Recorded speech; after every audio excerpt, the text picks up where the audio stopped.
This is the rock base on which the fort is built.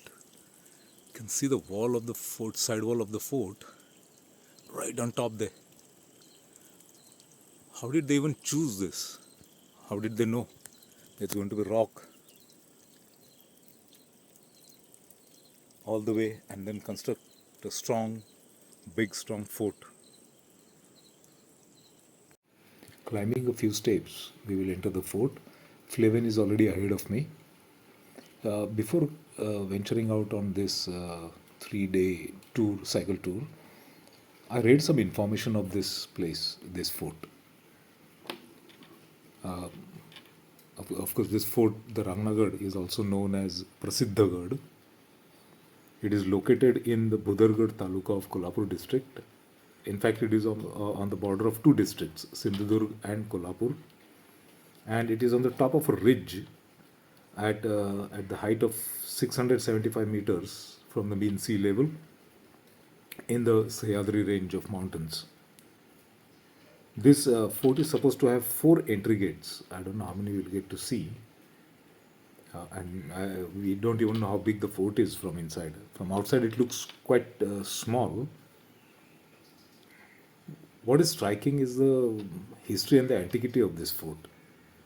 This fort is 1000 years old. It was built by Raja Bhoj II of Silhara dynasty in 12th century. And like any other fort, it changed hands as the invaders came into our country and conquered various forts. In 1470, it was conquered by Bahmani dynasty. Then it came under control of Savants of Savantwadi for a while.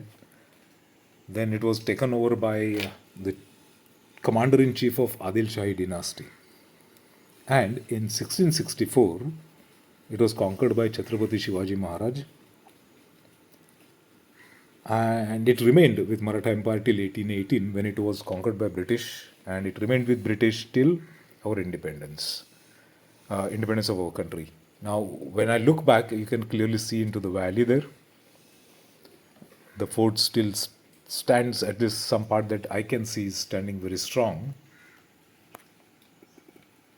And yes, you can see some stones fallen off there.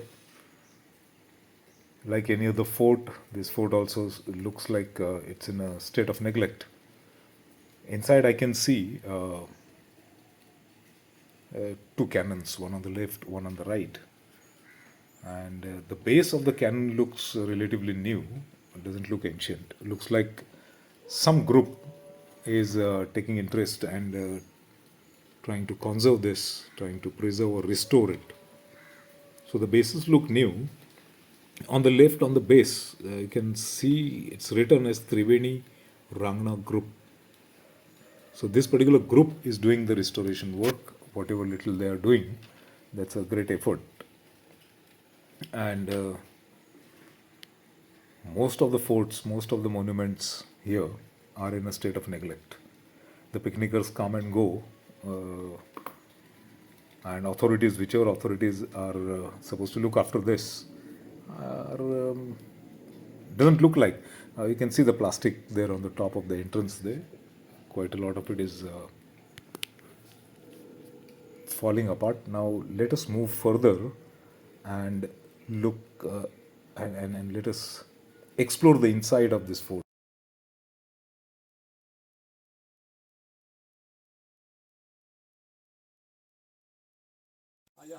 Maybe this is a watchtower. Steps leading to the higher point on the fort. Maybe this was a watchtower, a kind of watchtower, from where you can easily.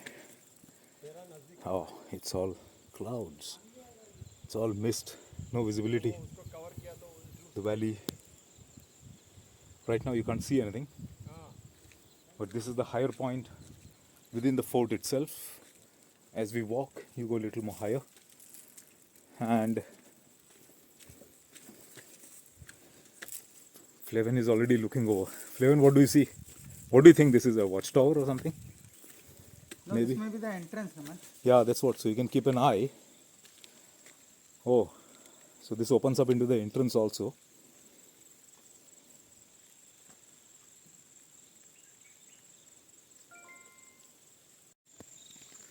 It's a very nice feeling exploring this 1,000-year-old structure built in 12th century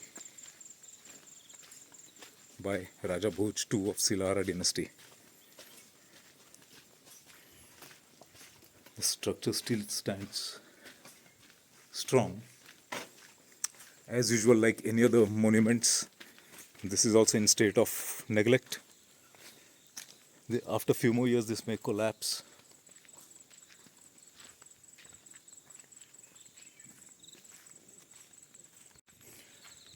There is one more board listing more things to see here. It indicates Ganesh Mandir, Rajwada, that is a palace. Mahadev Mandir, there is one more talao there, that's a lake. Rangnadevi Mandir, Yashwant Darwaja and Hanuman Darwaja. The fort encloses quite a huge area. Since there is a palace also, this must have been very active fort. From the look of it from the outside as we approached, it looked like a tiny structure. But it's not. It's quite huge. We can't see the boundary walls right now.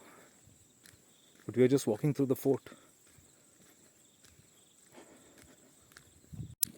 Okay, so Sangam and Francis have been calling incessantly. And Francis is shouting from there, saying that as you come here, expect the unexpected.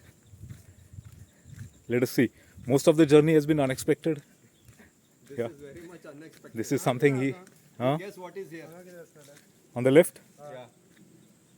The valley? Valley, yeah. Yes. You are absolutely wrong. See this surprise. Oh, wow, man. I thought there's going to be a cut, a cliff and a valley. My answer And- also same, Nare. And there's a beautiful lake here. Lake, man. There, see. Oh, it's massive. Massive. It's because of the dew you cannot see. You can't Fog. see. Oh, yeah, man. There, see. It's getting cleared. Yes. There's a nice lake. Oh, this is what they wrote on that the talao. Ah, probably. This is that talao. Shit. Swimming Wow. karpa best, हाँ Ajay. Yeah, Solid swim कर पाता. yes. See, but they had this arrangement for Yeah. water bath and all in that right? era. Okay. Lovely. Amazing. Amazing. You can see some house-like structure there. It looks... Oh, is it a temple? Sangam has already reached there. Let us see, we'll be there in a few more minutes.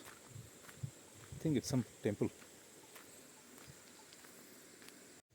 After a walk of say half a kilometer or so, we are near this Mandir and there is a Deepastambh.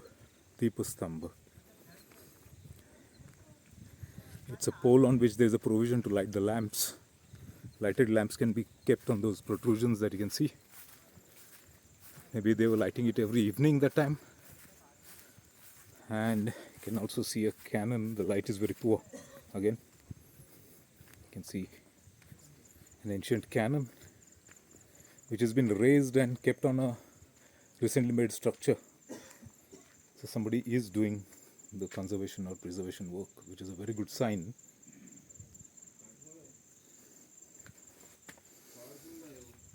Yeah, this is the old ancient cannon.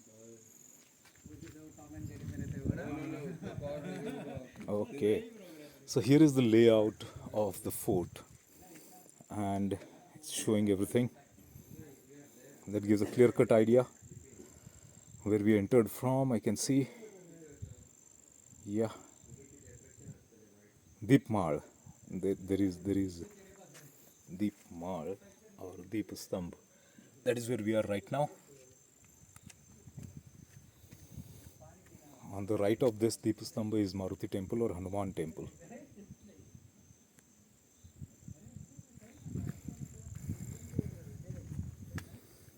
My 4 buddies already taking rest here. Sangam, what temple is this? Rangnai Devi. So this pathway now will take us to Rajwada, that is the palace. I'm very curious to see the palace, which era it is, I don't know.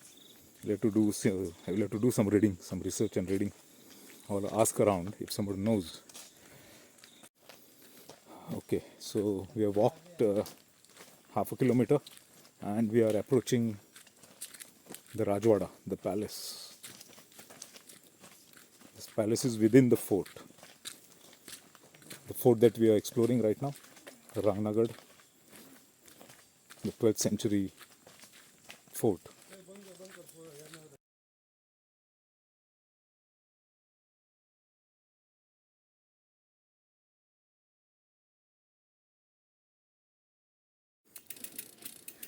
So we are out from the fort and back on the trail, heading to the village where we're going to stay tonight, same place that we stayed last night.